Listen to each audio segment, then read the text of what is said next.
Assalamualaikum warahmatullahi wabarakatuh. Perkenalkan, kami dari kelompok 3 Sikap Bahasa. Sebelumnya, di sini saya Sohibah Nur Qoriah sebagai moderator. Saya akan menyebutkan anggota-anggota dari kelompok saya. Yang pertama, Anissa Putri Amalia Hidayat, sifat dalam bahasa. Atin Febriani, fungsi dari bahasa. Rizka Sulistiawati, tujuan dari sikap berbahasa. Sri Maulidi Poadah, sikap dalam bahasa. Indra Nugraha, kesimpulan dan saran.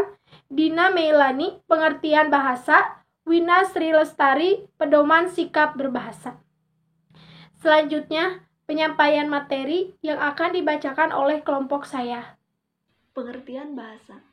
Bahasa menurut Kamus Besar Bahasa Indonesia yaitu sistem lambang bunyi yang arbiter yang digunakan oleh suatu masyarakat untuk bekerja sama, berinteraksi, dan mengidentifikasi diri. Pengertian bahasa menurut para ahli. Yang pertama, menurut Bloomfield, bahasa adalah sistem lambang berupa bunyi yang bersifat sewenang-wenang, arbiter, yang dipakai oleh anggota-anggota masyarakat untuk saling berhubungan dan berinteraksi.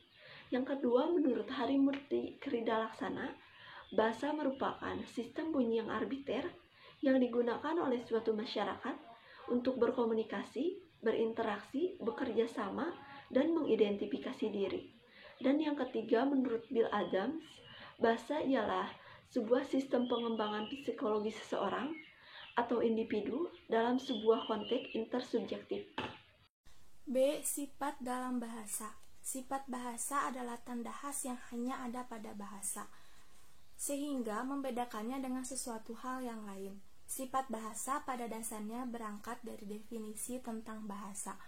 Beberapa hal yang menjadi dasar bahasa terdapat pada definisi bahasa, namun sebagian yang lain adalah pengembangan dari definisi yang ada. Berikut adalah 14 sifat atau ciri bahasa menurut Sayer. 1. Bahasa adalah sebuah sistem. Sistem adalah sesuatu yang tersusun, teratur, dan berpola. Kata sistem dapat diartikan sebagai suatu susunan teratur yang berpola sehingga membentuk suatu keseluruhan yang bermakna atau berfungsi. Artinya, sistem bukanlah sesuatu yang berdiri sendiri. Sistem adalah keseluruhan dari sistem bawahan yang membentuknya. Sebagai sebuah sistem, bahasa juga bersifat sistematis dan sistemis. Sistematis artinya bahasa tersusun secara teratur dan berpola. Adapun sistemis artinya bahasa tersusun dari beberapa subsistem. Subsistem bahasa diantaranya sintaksis, morfologi, fonologi, semantik, dan leksikon. Berikut adalah penjabaran secara singkat tentang beberapa subsistem bahasa tersebut. Sintaksis adalah subsistem ilmu bahasa atau linguistik yang mempelajari tentang susunan kalimat. Morfologi adalah cabang ilmu linguistik yang mempelajari tentang bentuk kata. Fonologi adalah subsistem ilmu bahasa yang mempelajari tentang bunyi-bunyi bahasa. Semantik adalah subsistem ilmu bahasa yang mempelajari tentang makna. Dan leksikon adalah cabang ilmu linguistik yang mempelajari tentang kosakata. 2. Berwujud lambang. Lambang dalam bahasa juga merupakan bagian dari sistem. Lambang dalam bahasa Indonesia juga dikenal dengan simbol. Secara sederhana, lambang diartikan sebagai suatu tanda yang mengandung maksud tertentu. Menurut W. et al., bahasa merupakan sistem simbol baik berupa bunyi dan atau tulisan yang dipergunakan dan disepakati oleh suatu kelompok sosial. Ditinjau dari ilmu bahasa atau linguistik, lambang dapat berbentuk abjad, angka, dan pelafalannya atau bunyi. Bunyi dikategorikan sebagai lambang sebab bunyi adalah bagian dari tanda. 3. Berupa bunyi. Istilah bunyi dan suara adalah dua kata yang sama bersinonim, namun demikian, untuk membedakan dua kata tersebut dapat menyimak penjelasan berikut. Suara adalah bunyi yang dikeluarkan dari alat ucap manusia atau hewan dan gesekan benda, sedangkan bunyi adalah sesuatu yang terdengar oleh alat dengar. Disebut suara ketika bunyi dihasilkan dan disebut bunyi ketika suara itu diterima. Sama halnya dengan lambang. Bunyi dalam bahasa juga merupakan bagian dari sistem. Secara sederhana, bunyi adalah sesuatu yang diterima oleh alat pendengaran, baik dari gesekan benda, alat suara pada hewan atau manusia. Namun, bunyi yang termasuk lambang bahasa adalah bunyi-bunyi yang diucapkan oleh manusia yang berupa huruf, kata, kalimat, atau wacana, sehingga walaupun dihasilkan oleh alat ucap manusia, teriakan, tangisan, dan batuk bukan merupakan bunyi bahasa. 4. Bersifat arbiter atau mana suka. Arbiter dalam bahasa Indonesia juga diartikan sebagai mana suka, berubah-ubah, tidak tetap, dan sewenang-wenang. Istilah arbiter dalam pengertian ini artinya tidak adanya hubungan wajib antara lambang, huruf, angka, dan bunyi dengan konsep dari lambang tersebut. 5. Bermakna. Ciri lain dari bahasa adalah memiliki makna. Makna atau arti adalah pengertian yang diberikan pada suatu bentuk kebahasaan. Bentuk kebahasaan atau yang juga disebut dengan satuan kebahasaan dapat berupa morfem, kata, frase, klausa, kalimat, dan wacana. Bentuk kebahasaan tersebut pasti memiliki makna, entah itu makna leksikal, gramatikal, atau makna pragmatik atau konteks. Berdasarkan hal tersebut, dapat dipastikan bahwa semua ucapan yang tidak bermakna bukanlah bahasa. Hal ini sejalan dengan fungsi bahasa sebagai bunyi, sebab tidak semua bunyi dapat disebut dengan bahasa. Dengan begitu, fungsi bahasa sebagai lambang, semua lambang yang tidak mempunyai makna tidak dapat disebut dengan bahasa. Perlu diperhatikan pula bahwa bentuk bahasa yang belum diketahui maknanya bukan berarti tidak memiliki makna. 6. Konvensional. Konvensional artinya berdasarkan pemufakatan atau kesepakatan suatu kelompok. Bahasa walaupun bersifat arbiter atau mana suka, namun dalam penggunaan lambang harus diikuti oleh setiap kelompok masyarakat tersebut. Misalnya, kelompok masyarakat bahasa Indonesia harus mengikuti aturan yang telah disepakati oleh masyarakat Indonesia. Begitu juga dalam kelompok masyarakat bahasa daerah maupun komunitas yang lebih kecil. 7. Unik. Ciri selanjutnya dari bahasa adalah itu bersifat unik. Unik secara singkat dapat diartikan sebagai ciri khas atau ciri khusus. Bahasa bersifat unik artinya bahasa memiliki ciri khas tersendiri pada setiap sistem dan penggunaannya. Ciri khas tersebut berlaku pada semua bahasa yang ada di dunia. Tentang keunikan ini, Sayer menyatakan jika keunikan terjadi pada sekelompok bahasa yang berada dalam satu rumpun atau satu kelompok bahasa, lebih baik jangan disebut keunikan, melainkan ciri dari rumpun atau golongan bahasa itu. Misalnya, rumpun bahasa Melayu, Polinesia seperti bahasa Kalimantan, Filipina Utara, Sulawesi, Jawa, dan Sumba. Bahasa dalam rumpun Melayu, Polinesia tersebut memiliki ciri awalan atau prefiks, sisipan atau infiks, akhiran atau sufiks, dan kombinasinya serta reduplikasi untuk mengekspresikan beberapa nilai. 8. Universal. Universal dapat diartikan sebagai sesuatu yang bersifat umum dan berlaku untuk seluruh dunia. Ciri bahasa yang universal dapat diartikan bahwa semua berada di dunia memiliki sifat tertentu yang sama dengan bahasa lainnya. Contoh ciri universal pada bahasa adalah adanya bunyi bahasa yang berupa vokal dan konsonan pada semua bahasa di dunia. 9. Produktif. Kata produktif dapat diartikan sebagai mampu menghasilkan secara terus-menerus. Sifat bahasa yang produktif dapat berarti kemampuan bahasa dalam menghasilkan istilah secara terus-menerus.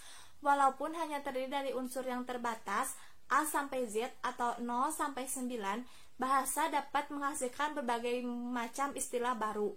Misalnya, huruf yang terdiri dari A, H, N, T, dan U dapat membentuk kata Tuhan, hutan, hantu, dan tahun. Begitupun dengan penggabungan huruf lain yang membentuk kata, kemudian kalimat, paragraf, hingga wacana.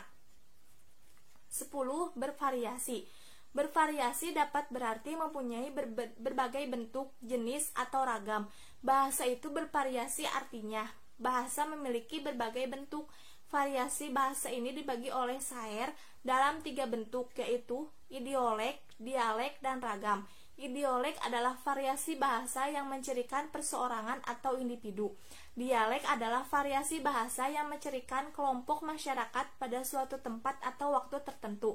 Dan dialek dapat disebut pula dengan sebagai dialek regional, dialek areal, dialek geografi, atau yang umumnya dikenal dengan logat. Selanjutnya, variasi bahasa yang berupa ragam. Ragam adalah variasi bahasa yang digunakan dalam situasi, keadaan, atau untuk keperluan tertentu. Ragam bahasa ini dapat berupa ragam bahasa formal, non-formal, lisan, tulisan, bertelepon, ber-SMS, jurnalistik, sastra, militer, atau hukum.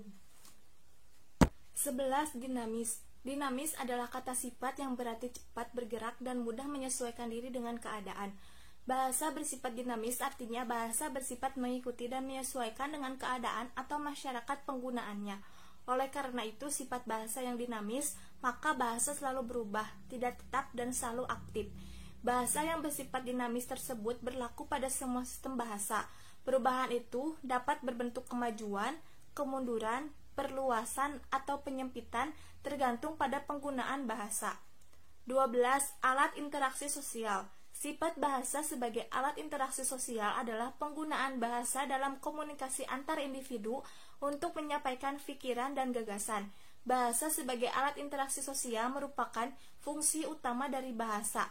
Jika tidak ada bahasa, maka manusia akan kesulitan dalam berkomunikasi dan menyampaikan gagasan.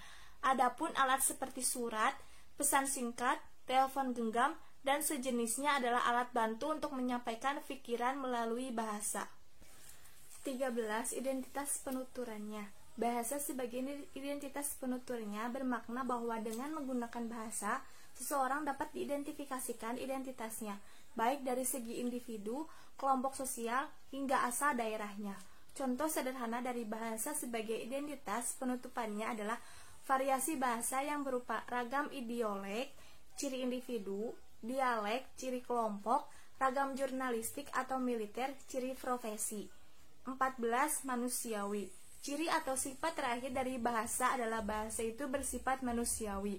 Bahasa bersifat manusiawi artinya bahasa itu hanya digunakan oleh manusia. Ciri ini sekaligus merangkum semua ciri dari bahasa. Bahasa itu bersifat manusiawi sebab bahasa adalah suatu sistem simbol yang bersifat arbiter, bermakna, dan produktif. Hewan tidak dikategorikan memiliki bahasa sebab dalam berkomunikasi hewan hanya menggunakan gerak isyarat. Hewan tidak memiliki sistem berupa simbol. Selanjutnya, bahasa hewan tidak bersifat produktif. Artinya, bahasa hewan tidak berkembang layaknya bahasa Indonesia. 3. Fungsi dari berbahasa. Dalam kehidupan sehari-hari, sering digunakan untuk komunikasi adalah bahasa, baik secara tulis atau lisan. Bahasa merupakan sarana komunikasi yang memiliki fungsi, yaitu fungsi utama sebagai alat komunikasi. Ada 3 fungsi utama bahasa dalam kehidupan berbangsa dan bernegara, yaitu sebagai berikut. 1. Sebagai alat komunikasi. Bahasa sebagai alat komunikasi merupakan kata-kata yang memiliki makna yang berhubungan dengan abstrak, satu konsep atau objek yang diwakilinya. Kedua, sebagai alat pemersatu bangsa. Bahasa sebagai alat pemersatu bangsa karena penggunaannya sebagai alat komunikasi. Jadi, setiap warga negara suatu bangsa dapat menyampaikan pemikirannya dengan bahasa mudah dimengerti satu sama lain yang akan mempersatukan bangsa lebih kuat. Ketiga, sebagai identitas suatu bangsa atau suku. Setiap bangsa atau suku memiliki bahasa yang berbeda-beda. Hal ini bisa menjadikan bahasa sebagai keunikan dan keidentitas tersendiri bagi suatu bangsa. D. Sikap dalam berbahasa. Sikap dalam berbahasa yaitu perasaan terhadap bahasa sendiri atau bahasa orang lain. Lambert menyatakan, sikap terdiri dari 3 komponen. Yang pertama komponen kognitif, yang kedua komponen afektif, dan yang ketiga komponen konotatif. Anderson membagi sikap atas 2 macam. Yang pertama sikap kebahasaan, yang kedua sikap non-kebahasaan. Sikap kebahasaan dikategorikan menjadi 2. Yang pertama sikap positif. Sikap positif yaitu sikap antusiasme terhadap penggunaan bahasanya. Contohnya, yang pertama, memakai bahasa sesuai dengan kaidah dan situasi kebahasaan. Yang kedua, memakai bahasa sendiri atau bahasa Indonesia tanpa campuran bahasa asing. Yang ketiga, memakai bahasa sesuai keperluan. Kategori yang kedua yaitu sikap negatif. Sikap negatif yaitu hilangnya antusiasme penggunaan bahasanya. Contohnya, yang pertama, banyak orang Indonesia yang lebih bangga ketika berbicara bahasa asing. Yang kedua, banyak orang merasa malu apabila tidak bisa menggunakan bahasa asing, ketimbang tidak bisa menggunakan bahasa sendiri dengan cara yang baik dan benar. Yang ketiga, banyak orang yang menganggap remeh bahasa Indonesia sehingga tidak mempelajarinya. Garvin dan Mathiot pada tahun 1968 merumuskan 3 ciri sikap bahasa. Yang pertama, kesetiaan bahasa atau language loyalty, yaitu keinginan masyarakat mendukung bahasa, memelihara dan mempertahankan bahasa. Yang kedua, kebanggaan bahasa atau language pride, mendorong seorang atau masyarakat pendukung bahasa untuk penanda jati, lambang identitas, dan kesatuan masyarakat. Yang ketiga, kesadaran adanya norma bahasa atau awareness of the norm, cenderung untuk mendorong orang menggunakan bahasanya dengan cermat dan sopan santun. Tujuan dari sikap berbahasa antara lain: 1. Tujuan praktis, di mana bahasa digunakan sebagai alat komunikasi sehari-hari. 2. Tujuan artistik, di mana bahasa dirangkai sedemikian rupa menjadi indah dan digunakan sebagai pemuas rasa estetis. 3. Tujuan pembelajaran, di mana bahasa digunakan sebagai alat media untuk mempelajari ilmu pengetahuan yang lain, baik dari dalam lingkup bahasa maupun luar bahasa. 4.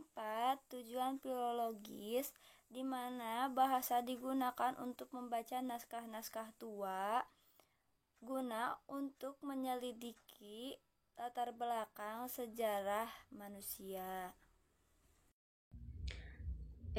Pedoman sikap berbahasa yang baik. Berbahasa dengan benar adalah berbahasa yang menggunakan kaidah kebahasaan secara konsisten.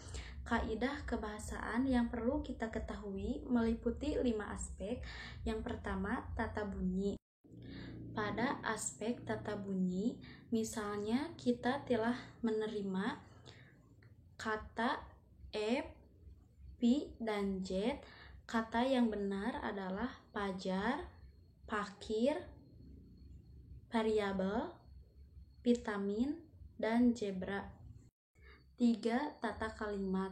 Pembangunan itu untuk mensejahterakan masyarakat secara sekilas. Kalimat itu tidak menyiratkan kekurangan. Kalimat di atas hanya terdiri subjek pembangunan itu dan keterangan untuk mensejahterakan masyarakat. Jadi, kalimat di atas tidak ada predikatnya. Agar lengkap harus ada predikatnya dengan dihilangkan kata untuk dan ditambah dengan kata bertujuan, sehingga menjadi pembangunan itu mensejahterakan masyarakat. Pembangunan itu sebagai subjek, masyarakat sebagai predikat, dan masyarakat sebagai objek. 4. Tata tulis atau ejaan. Dari segi ejaan, tata penulisannya yang benar adalah analisis, contoh, nasihat, apotek, subjek, jadwal, kualitas.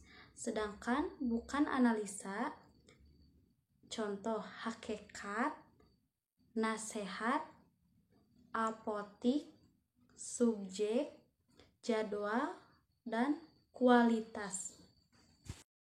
5. Tata makna atau sematik. Bagaimana dengan aspek makna seperti contoh, rumput makan kuda, anak itu jalan-jalan di sungai. 2 kalimat itu secara struktur benar. Ada subjek, rumput, anak itu, predikat, makan, jalan-jalan, dan objek kuda atau keterangan di sungai. Akan tetapi dari segi makna tidak benar. Tidak ada kisahnya kuda dimakan rumput. Untuk menjadi bahasa Indonesia yang baik dan benar, harusnya diubah menjadi rumput dimakan kuda, kuda makan rumput, anak itu jalan-jalan di pinggir sungai. Berbahasa yang baik adalah berbahasa yang mempunyai nilai rasa yang tepat dan sesuai dengan situasi pemakaiannya, kapan, di mana, dan dengan siapa Anda bicara, merupakan ketetapan memilih ragam bahasa yang sesuai dengan kebutuhan komunikasi. Jadi, berbahasa dengan baik dan benar adalah berbahasa yang sesuai dengan situasi dan kondisi pemakaian serta mematuhi kaidah-kaidahan yang berlaku. Kesimpulan, bahasa menurut KBBI yaitu sistem lambang bunyi yang arbiter yang digunakan oleh suatu masyarakat untuk bekerja sama, berinteraksi, dan mengidentifikasi diri. Bahasa juga merupakan alat komunikasi yang berupa sistem lambang bunyi yang bermakna. Pengertian ini menunjukkan bahwa alat komunikasi lain yang tidak berupa sistem lambang bunyi.